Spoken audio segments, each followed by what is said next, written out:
Welcome to the Toldinstone Podcast. I'm Garrett Ryan, and my guest today is Sue Alcock, Barnett Fleming Professor of Classical Archaeology at the University of Oklahoma. Professor Alcock, thanks for joining us. Pleasure to be here. Thank you, Garrett. Oh, yeah, my pleasure too. So I want to talk today about your first book, Graecia Copta, which explores the fate of Greece under Roman rule. And even today, Roman Greece is kind of neglected compared to the days of Pericles and Plato, classical Greece. And it's even more so when you wrote this book. So why is it that Roman Greece is so neglected in scholarship?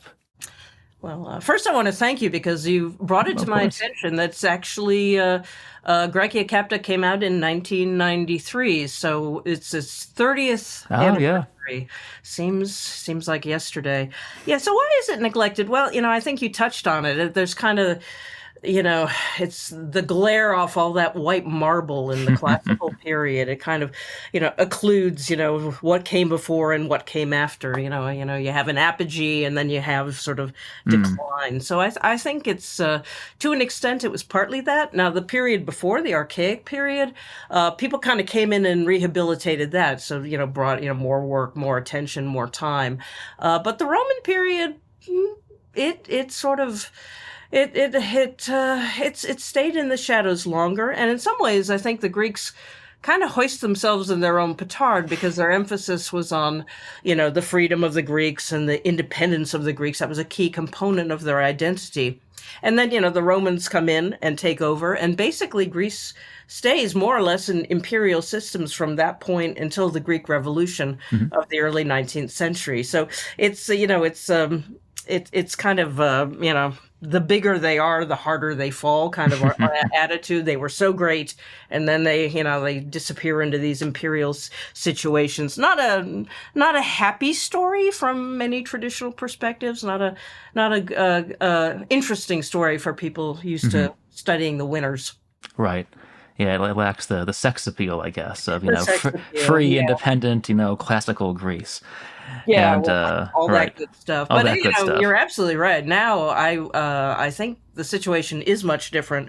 There's much more attention. Still not as much as there should be, but back when I was working on emerged out of my 1989 dissertation at the University of Cambridge, and back then it was just like, why would you want to do that? And, there's a famous Steve Dyson said, you want a one-way trip to academic obscurity, do something on Roman Greece. And of course, that was just, catnip, let's do it. All right. Well, we're all glad you did, honestly, because it opened up the door to a very interesting topic, or at least for this podcast. But so, according to the Romans, they talked a lot about Greece in their various poems and, and their sources. What happened to Greece? Why had it fallen so far from that brilliant marble classical apogee? Yeah, our textual sources are fascinating on this topic, and of course you have to remember that this is literary attitudes with their own biases, their own agendas, yada yada. We all know this, but what sort of comes through to me is a kind of a love-hate relationship. The Romans have an enormous and genuine admiration for many aspects of Greek cultural production. That's one reason so many Greek statues make their way back to Rome and get appropriated, where they're emulated and treasured. There's Horace's line, Greece the captive took its savage victor captive, brought the arts to rustic Latium, yada yada. That's where I got the book title. But side by side that goes a certain well, that's all very well then, but other things are more important than culture. So, Greeks make art, Romans make war and law and peace. You can go back to Virgil and see this kind of played out trope. And I found that, it's very interesting, the things you end up studying and how they come from the time and the headspace and the place you're in as a graduate student. I was over in England at Cambridge working on all this in the years of the special relationship, the Mm. Ronald Reagan and Maggie Thatcher. I'm really dating myself here, but it's sort of like, I've heard this song before, reading about the Greeks and the Mhm. Romans, and it's kind of like, oh, America, we just love masterpiece theater, and oh, that British sense of humor is so just Right, right. charming. Yeah, but basically England no longer rules the waves, we do. So there was this kind of, Mhm. sort of back and forth on one level, cultural admiration, and other ways, not quite contempt, but a certain, you know, Right, right. yeah, your Dismissiveness day is almost. past. Dismissive is a good word. Right, right. Yeah. Yeah, it is interesting and kind of this, right, like you said, the ambivalence about Greece that, yeah, we've taken a lot from you guys, but also, you're a province now, so deal with it. Yeah, and it kind of keeps going. There's not a lot written about Hmm. Roman Greece in like 19th century, say, scholarship. But there's usually this, it really is this kind of sense that you are so amazing. So the height was high and the low was low. And I think it becomes Hmm. kind of this narrative trope in a Right. way. Yeah, you let us down.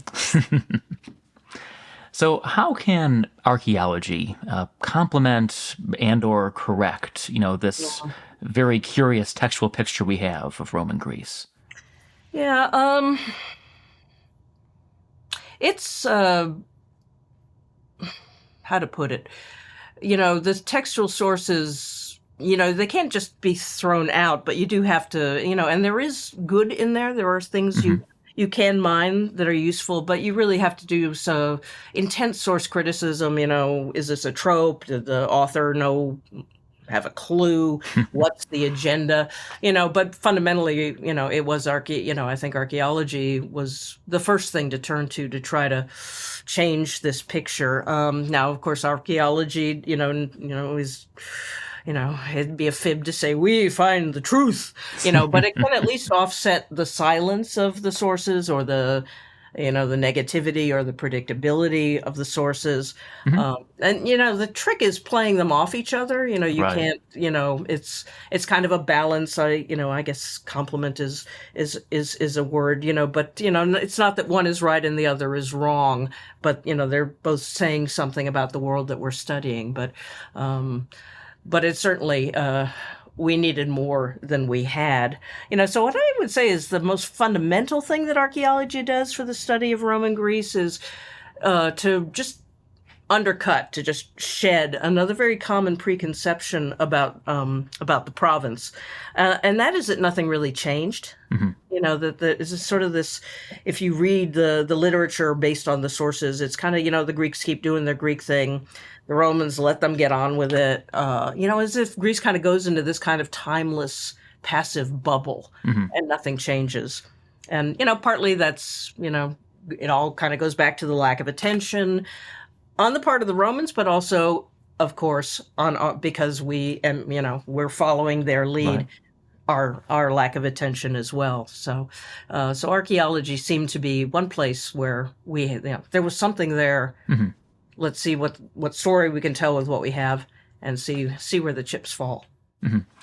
Yeah, but I know that Pausanias has proved very useful. People kind of dismissed him for a long time. Right, right. Oh, Yeah, your yeah. boy Pausanias. My Yeah. man. Yeah, poor Pausanias. He's been through the mill. He, it's like, made the whole thing up. He never went there. And Hmm. can't trust him an inch. And then, Christian Habeck, the great scholar, Hmm. basically went and said, "Hey, fact check." And Pausanias, he's got his head screwed on right about a lot of things. So it became, I mean, it's still, not saying he's the New York, Sure, well, right. the New York Right, Times, right. but there's a lot there that can be mined out Mhm. and used, and so Pausanias is, one of my all-time favorites. So returning to archaeology can help us get a fuller picture of Roman Greece. You made a lot of use in the book of survey archaeology. Now, what can survey archaeology tell us, for those of us who are neophytes in the world of archaeology? What kinds of things do you find and what kinds of artifacts? And what do these tell us about things like settlement patterns? Right. Good. Yeah, no, survey, regional survey, pedestrian survey, surface reconnaissance. It has various names. Hmm. And just to give you a sense of how you do it, basically involves, lining people up separated by a certain distance and walking across the surface of the earth, pretty much just staring at your feet. And this can be incredibly frustrating because you're often in very, very beautiful landscapes and you're not looking at the view, you're looking at your feet. And what you're looking for is basically any trace of human behavior, past and increasingly present contemporary archaeology. So, try it yourself. Go out and just walk around, look at the ground, and see what you see. But you can find black glazed potsherds from in Greece. You can find black glazed potsherds from the classical period. You can find prehistoric stone tools. You can find walls. You can find terraces. You can find millstones. You can find tiny votive mask fragments. You can find Roman amphoratos, and you could find a bubblegum wrapper next to a coin of Tiberius, next to a cigarette butt, next to a piece of African red slip ware from the late Roman period. I mean, I made that one up, but it's possible. It's kind of an archaeological palimpsest. So no one believes that you can actually find that stuff, but that's, my family still doesn't believe it after doing this for at least 40 years, but it does. And in the right kind of setting, this material appears. And it just so happened that Greece, it took off in the 1970s, 1980s. Greece was still being cultivated and plowed, and material was being brought up to the surface. And that's when I was in school, and that's kind of the archaeology I fell into. So, you have to use it in the right way, of course. Oops, I think I skipped a step. Yep, no worries. I really haven't answered. What can you tell? Well, thinking about like settlements, for example, settlement density, kinds of settlements. What can we tell from this, scattershot of artifacts about that? Yeah. So you've got this sort of palimpsest, and then it's everything on the same level. So how do you tease out the stories? So you look at the material you found, you date it, you figure out its functionality, and then you can begin to say, okay, these finds suggest, say, a small settlement, or this could be a farmhouse, or this could be a sanctuary, or this could be a cemetery. So you can sort of map out over time where people did these various activities in a particular period, and, sort of watch the changes through time. If now they're living here, they're worshiping here, now they're burying here and living over there. Now there's nothing in the countryside. What does that mean? You have to appreciate the evidence of the survey evidence for what it is. It's it's not excavation. It's not a detailed, precise examination of a particular place. It's more of an impressionistic and quite complicated picture of a landscape over time. And if you take it that way, it's good. The problems often come when people ask questions that surveys not designed to answer, as in any kind of archaeological methodology. Right. You have to match your questions to your methods. Yeah. Okay, so on the basis of the surveys that you studied and that you were self-involved in, this, of course, is a very, very global question. How did the Greek countryside tend to change under Roman rule? And the million-dollar question is, and maybe it's the wrong kind of question, like you were just saying, how closely can those changes be connected with the fact of Roman rule? Yeah. Well, there were a couple. I should take a step back.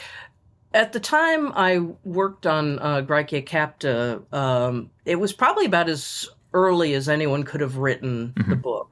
There was just enough survey evidence out and published, or some people very kindly made their results available to me before it was published.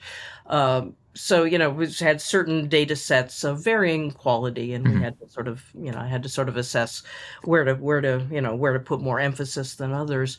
But what popped out was that there was a significant reduction in rural activity of what we call dots on the map, where we found stuff in the countryside in the late Hellenistic, early Roman periods, which basically is the period when Rome significantly enters the picture.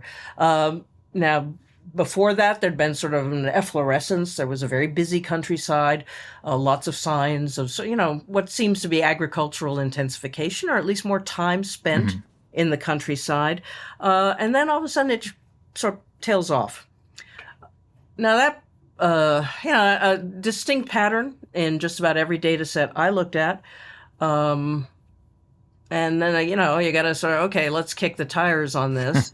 And, so is it just a function of our evidence, because going back to the original sin of all this that no one had paid much attention, is that we don't know the pottery sequences. So we're not recognizing what, there's something out there that we're not seeing. And maybe there's more signs of activity in the countryside than we think.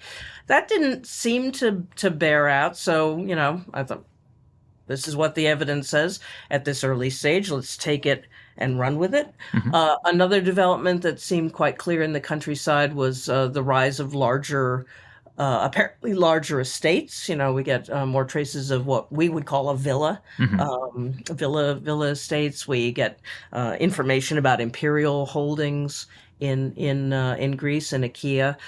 So there seems to be, sort of in one sense, the countryside seems less busy, but the state, land holdings may be changing patterns. They may be going more into the hands of the wealthy. Now, how this ties to Roman domination, you got to be careful because, and I think I might have fallen into this a little bit back in the day, that, you got an empire. And, once the empire comes in, everything goes back to that. Everything that happens is because of imperial control. And it can be really overly easy to erase like local agency, local decision making. But I also reject the idea that, people can become part of an imperial system, with taxes and requirements and new gods and stuff like that, and feel no impact, which seemed to be the default. You're an empire, nothing changes. I was very struck by David Graeber and David Wengrow's The Dawn of Everything book. Quite a fascinating treatment, but one of their basic points, very simple point, but I think has to be articulated again and again, is that people in the past were not sock puppets. They, they're not cogs in the machine. They're living actors, and they made their own lives. Now, that said, I do think, one thing that we know happened with Roman control of the provinces was an intense reliance on local elites to manage things, to make things go. So support for that sort of part of provincial society would have been strong. And I think that explains many of the changes that we might have seen: growth in land holdings, change in where and how people were living. Yeah, well, that's I think a very good way to put it. That you can't assume that the Roman Empire is responsible for everything that's happening, but you can't ignore the fact of this, continent-spanning empire suddenly assuming control and having a certain political style that seems to match very well with the evidence and expectations. Right. And on the other end of antiquity, I remember talking once with Chris Rattay over at Michigan, and he was doing some surveys about late antique Anatolia, and they're trying to figure out where all the people went, basically in the 7th century. And the problem you mentioned about is it a change in pottery style, or are people just gone? Is it plague? Do they move somewhere else? But right, trying to and it was like losing his head, losing hair over this. But trying to match, pots and people, and it's. No, I remember a slightly drunken party at Cambridge. Where are they all? Where'd they go? Because some of the treatments of Roman Greece are just, Byron, fair Greece, sad relic, and all. Right. This automatic. Some of the Romans come in and everyone dies. Exactly right. They're all gone. They're all gone. But depopulation. It's kind of a literary trope. If you lose, you disappear. If you lose, you're dispossessed. So you got to take it with a grain of salt. But looking at the survey patterns, I think one problem we have is we have tended to sort of equate busyness or dots, many dots Hmm. as many people. And Right. actually, a lot of those dots, were small settlements or small farm. We're not talking a lot of people. So I suspect that, probably most people continue to live where they had lived in the Hmm. more nucleated settlements, the cities, if you will. And that's, and that might, so it's not so much a change of population as a change of settlement choices. And there are reasons in the Roman Hmm. period that an urban base might be more attractive, more options for work, more options to make Hmm. money, um, um, you know, being able to suck up more to the local elites, whatever it may be. Always useful. Yeah. All is handy, Right. Right. go to the, worship at the Imperial cult, whatever. But I Hmm. think, I think we tend sometimes with survey evidence to draw too direct a line between, Hmm. what amounts of finds in the countryside and population numbers. No. Right. And that said, there's Hmm. some evidence that some cities are favored by Rome and Hmm. do grow. I mean, it's hard to measure Right. urban growth, and with any, I mean, even with lousy Roman data, but anywhere it's hard to measure urban growth. So, but there's indications of places like Corinth growing Hmm. or the Augustan foundation of Nicopolis.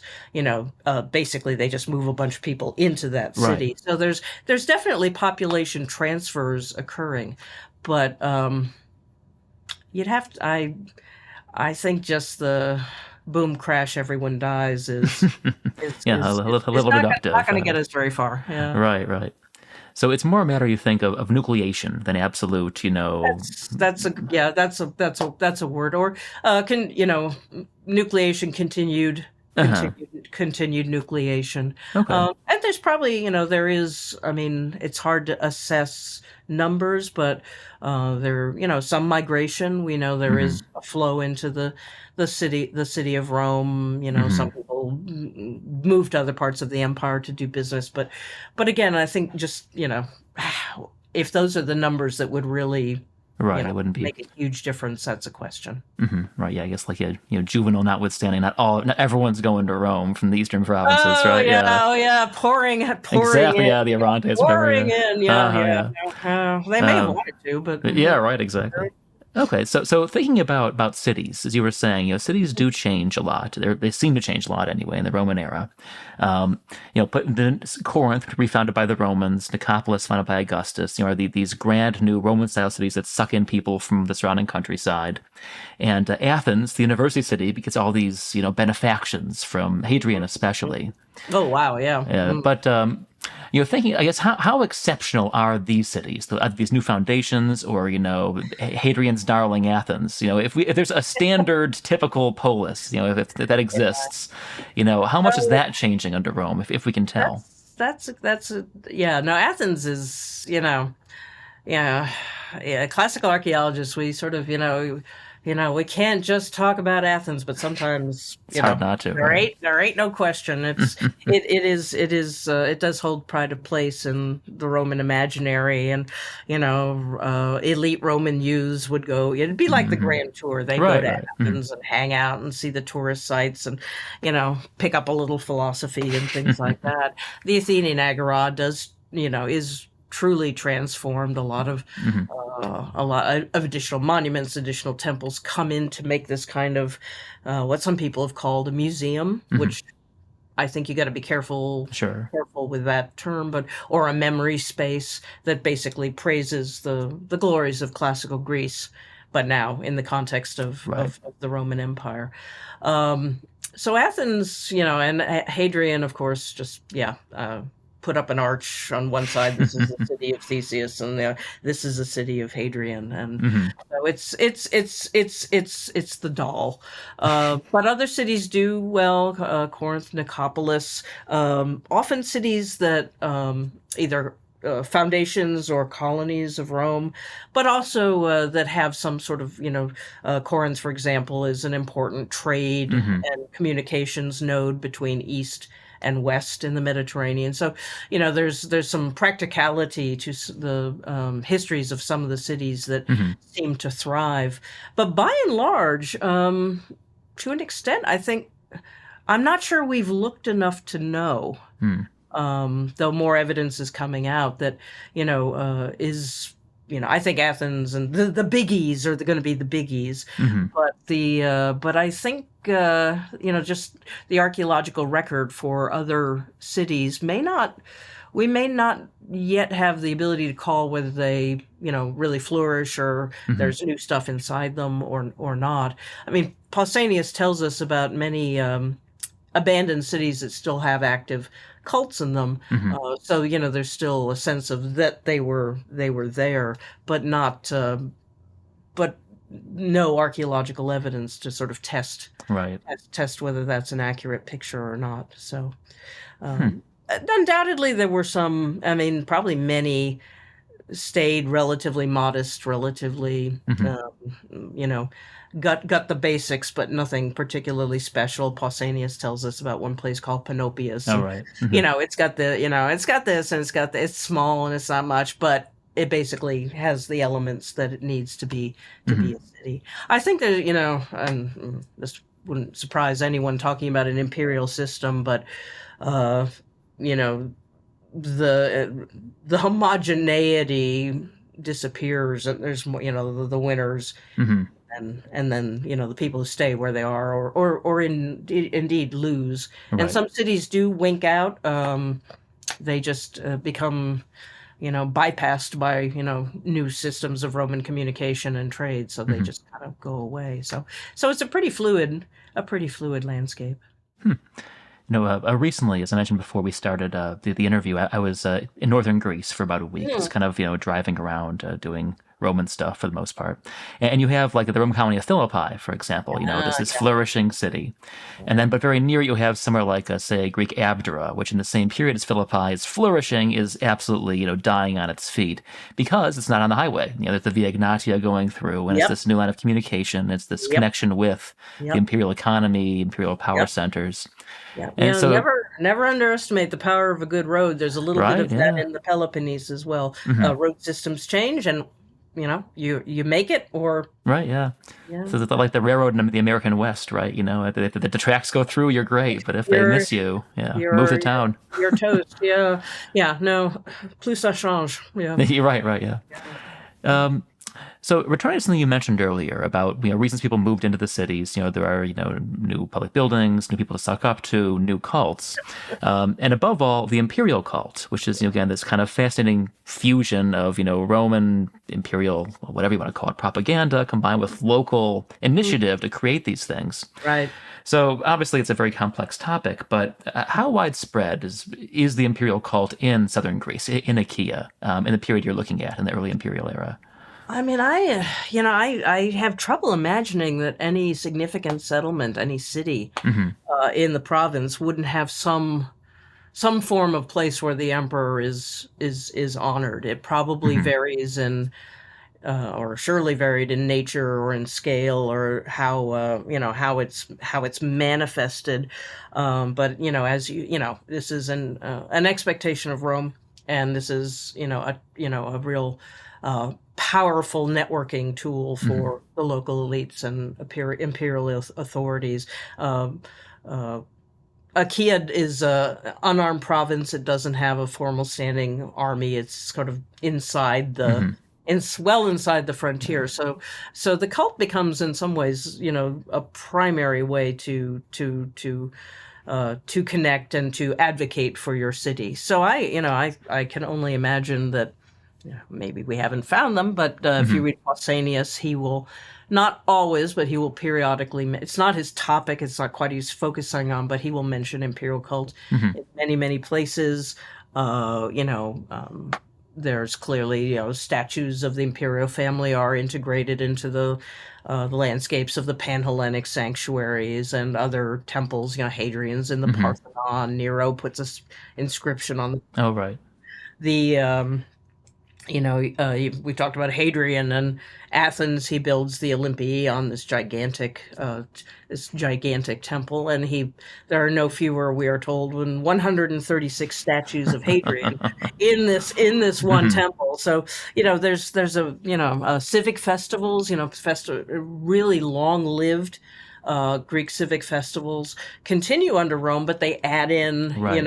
an imperial, something in honor of the emperor sacrifices games. So it's kind of an amalgamation or an Hmm. adding, an addition. So I think it's, I can only but imagine it's in the settlements, in the urban centers, it's big. I don't rural Right. not it's not really a rural phenomenon. The emperor's not there to help you with your Hmm. cow or your olives.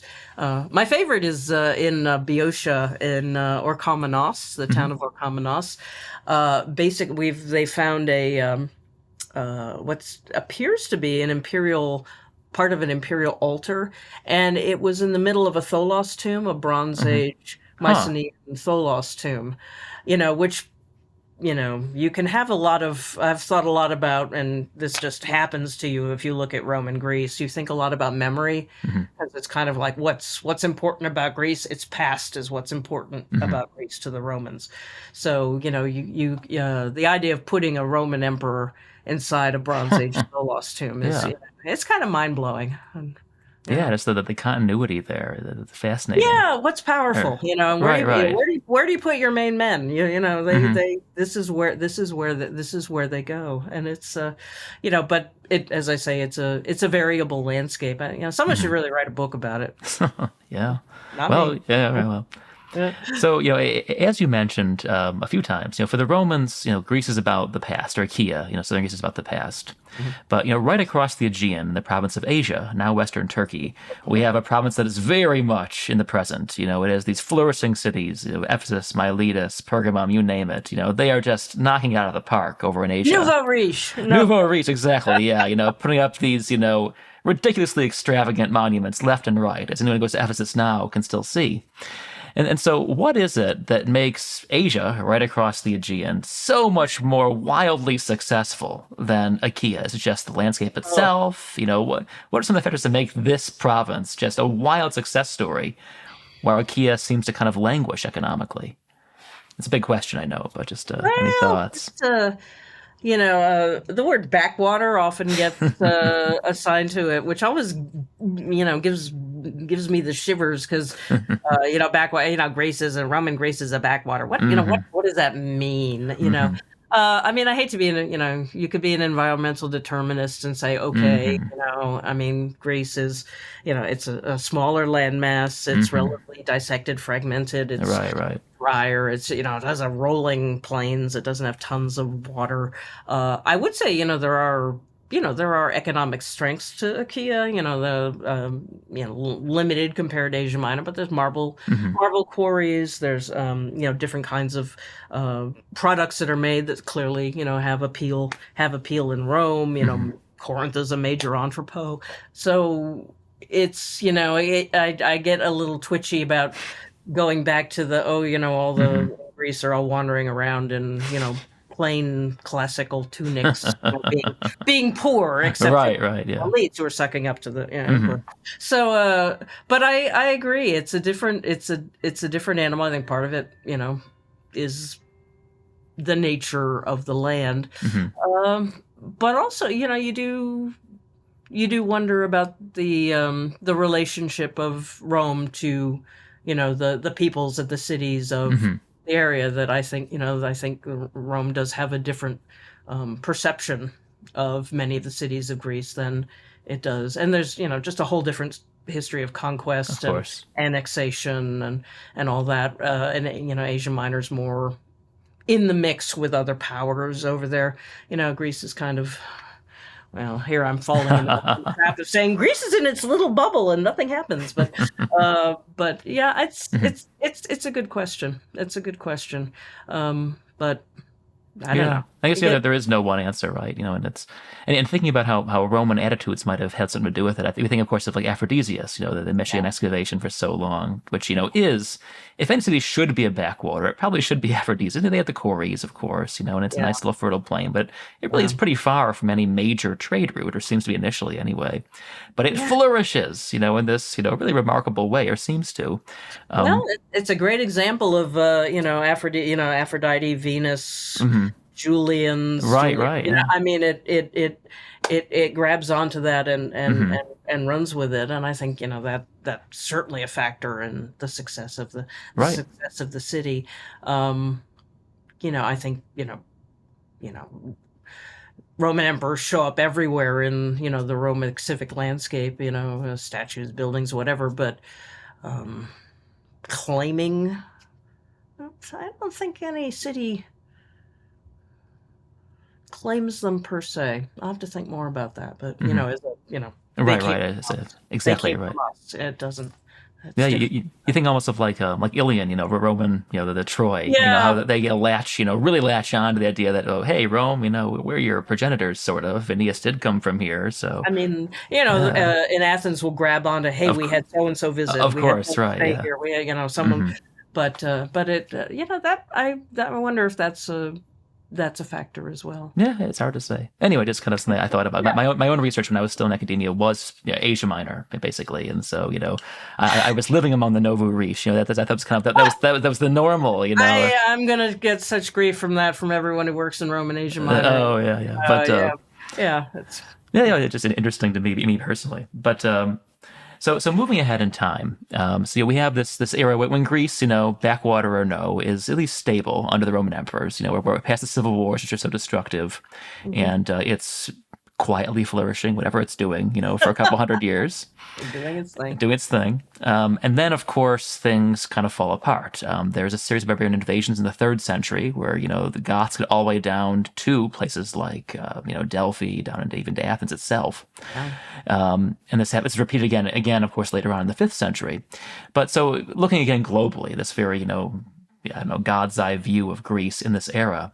How is Greece changing both its role in the empire and as a say a surveyed landscape in Mm. late antiquity? What is Greece like in these centuries? Speaking very generally. It's a yeah no, and this I think is an area that probably well, progress has been made in all Hmm. aspects of Roman Greece, but especially, what's interesting about the late Roman countryside is that it seems to revert to more of an actively settled, actively farmed Hmm. landscape, and quite how to explain this is a little unclear. It may be tying people to properties Hmm. to cultivate, but it's certainly not the you might think, oh, the Heruli are coming, and Hmm. and everyone runs away, and so it's like the waves come in, and there's signs, and there's the Athenians build a wall, but for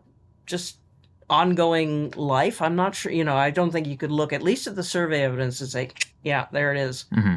They've come, and that's an interesting thing about many invasions. It's not, Hmm. you know, we envision them as all encompassing and, Right, like right. flood of violence, and it's more limited and targeted than that. But yeah, and later than that, we do get back into another.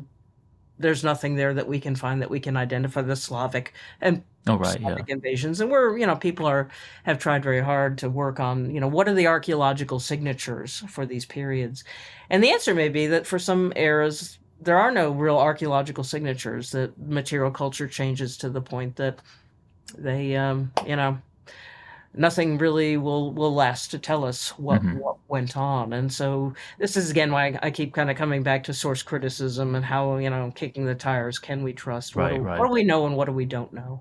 But Hmm. Yeah, you're thinking about Asia Minor again, as I apparently do yeah, very often. yeah, good. So I was talking with Chris Rattay again, about the end of the end of urban life in Yeah, late I was antiquity in gonna Asia say, Minor, yeah. and there's this theory. I think it was way back when like Clive Foss, people like him in the '70s, were saying that the Persian invasions, that the Great War of the early seventh century, devastated the cities of Asia Minor so comprehensively that they never really recovered. That invasion was so long lasting that it wasn't like a raid. They come in, target the big cities, that it just caused long standing comprehensive devastation. And I don't know if that theory, Chris didn't know then. We were looking at one little area of Asia Minor then. If this has been proven or disproven, it's probably a very local thing. But yeah, I guess my sense from what little I know about late Roman Greece is that right, it was much more they come in for the loot. They want the money Yeah. before the Slavs anyway. That they come Yeah. in, they want get the gold, get out. Yeah. Hit Delphi, Hit Delphi, right? hit the sanctuaries and Exactly right. hit Athens Hit it and quit it. Right. Yeah. No, I don't think. It would be interesting to know what the current thing, because when I was coming up the pike, that was the model for Asia Minor. That's like right. It was the Persians, and I don't know if that's still true. Yeah. Everything falls apart. Yeah. Yeah. But yeah, right. In Greece, it's the Slavs, almost the same time, or the Avars or whatever else come in, and then cities burn down, just aren't rebuilt, and it's kind of a sea change of some sort happening. I mean, a new form of evidence that will shed light on it, and it may perhaps have already been done, but ancient DNA is increasingly being used to assess sort of lasting impact of new populations. And I don't actually know what the situation is, if anyone's done those sorts of studies for Greece, but they've certainly Minoans and Mycenaeans, and that are modern Greeks related to right, and all these kinds of things. It's an interesting field of study. The stories you can tell with it, have to be fact checked and carefully told. I think it's right. There's definitely ways that have to be misused. It's a tricky area. But anyway, so to return to the present at long last, as you said, it's been 30 years since the book appeared, and so much new research has appeared. And so, if you were to summarize how research on Roman Greece has changed in the last 3 decades, and even how your own thinking has evolved on the topic, again, very big questions. But well, this is and probably I should have told you this when you first invited me to do the podcast, is that I worked very intensively, Grecia Capta, and then I thought a lot about memory in the period, the relationship of the so-called Second Sophistic, which is the literary, sort of equivalent of, Roman period adoration of the classical past and all the manifestations it took. And I looked for archaeological correlates of that, and that was Archaeologies of Memory book. And then, to be completely honest, I kind of wandered away from Roman Greece, and so that's oh gosh, I won't say 20 years, but 15 years or so. And I've kept tabs, but I did field work in Armenia, and I've worked in Jordan. I went into academic administration for a while, so I've kind of kept an eye, but I haven't, so in the interest of full disclosure, I am very far from the latest and the greatest on Roman Greece these days, because I'm happy to say that, no one's ever going to get, approached at a drunken AIA party. It's like, why do you work on that? I mean, I think those days are gone forever. There's various signs of this. There's an absolutely wonderful bunch of younger Greek archaeologists who are interested in the Roman period. About 2012 or so, they decided to start this thing called the Roman Seminar, which has been going. They have periodic lectures. I think you can zoom in and watch. They're fabulous. They organized a conference in 2013, I think. No, maybe I can't remember. I can't remember. But this is the result. What's new in Roman Greece? Well, there it is. Recent work on the Greek mainland and the islands in the Roman Peloponnesus was a conference in 2015 that got published in 2018. It is a whopper. Wow, it is, over 600 pages. A doorstop of a book, yeah. It's a doorstop, and it's just full of, sort of small studies that are just pixelating the picture of Roman Greece. So there's that. Next weekend, I'm going to a conference at Florida State University on city and cult in Roman Greece. I think there have been some AIA sessions on Roman Greece. So it's getting there. Some projects specifically targeting, things like Herodes, the villas of Herodes Atticus. So it's no longer second class, second place, where you go for academic obscurity. But that said, there's still some imbalance out there. Hmm. What I would say in my thinking, from what I've observed, and someday I may come back to it full bore, but with the evidence I had for Grecia Capta, uh, it it was definitely early days. As I said, I think it couldn't have been written much before I did. So it was a story that I came up with. I told out of the evidence we had at the time. I think the additional evidence is, sort of, well, definitely more nuanced, more microenvironmental. There's Hmm. clearly a lot more variety in responses to Roman rule in different parts of Achaia. There's been more work in Crete. There's been more work in the Western Peloponnese around Patras. I think Northern Greece is, that used to be like, oh yeah, hit Thessaly and stop, when I was coming up the pike. And Hmm. now there's much, much more. And as you say, major Roman dime and, Oh major yeah. Roman cities up there, major things to take into account. The relationship of Achaia and the province, and Macedonia Hmm. is a fascinating one. So, in all to say that, I sort of, I had my narrative. There was the narrative, and this is what. And now I think there's still a skeleton there, but we may have added a few fingers and toes, and definitely fleshed it out in some Hmm. very, very, very different ways. And that can be a little. I've had people come. Your book's all wrong. Oh, and that is, that's a. I say, yeah, probably it should be. It's 30 years old, for heaven's Right, sake. right, If it yeah. was still true, then we're not doing any work. So Hmm. it's occasionally a little bit of a bruise to the ego, but this is the Yeah, that's what the nature. academic well, the scholarship is all about. Right, right. You gotta change the story, and the story's changing. Good. Yeah, I mean that's all right. You said that you make your contribution and hope for the best. My own very small little thing I did in Asia Minor, and now that I'm out of the game, I just kind of sit back and like, oh, I should add that to the book.